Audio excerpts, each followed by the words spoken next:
हम छुअल चाहिए तो कहेलू के हुसैन छुआइले। अरे हम छुअल चाहिए तो कहेलू के हुसैन छुआइले।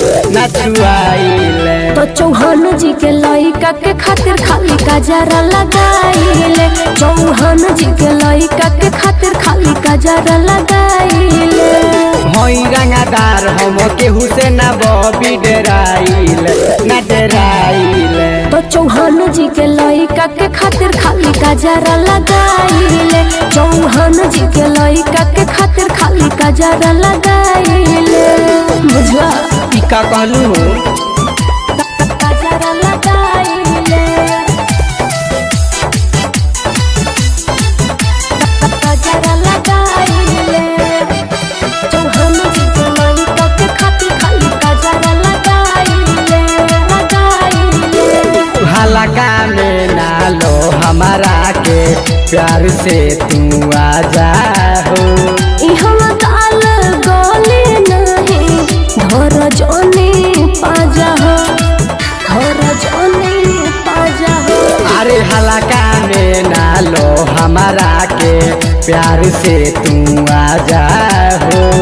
हम काल गोले नहीं धर जोने पाजा हो।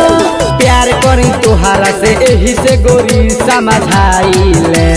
प्यार करी तुहारा से एही से गोरी समझाइले समझाइले। तो चौहान जी के लइका के खातिर खाली काजरा लगाइले। चौहान जी के लइका के खातिर खाली काजरा लगाइले। ऐसे ना बोलो काजरा लगाइले। काजरा लगाइले। संध्या रिकॉर्डिंग स्टूडियो सीताराम चौराहा कुशीनगर। चौहान जी के लइका के खातिर खाली काजरा लगाइले। लगाइले। ले लो होया पाँच के चाबी बोलो प्यार कबूल हो। बेटू विशाल कबहू नहीं करब हम तो भूल हो। करब हम तो भूल हो। ले लो होया पाँच के चाबी बोलो प्यार कबूल हो।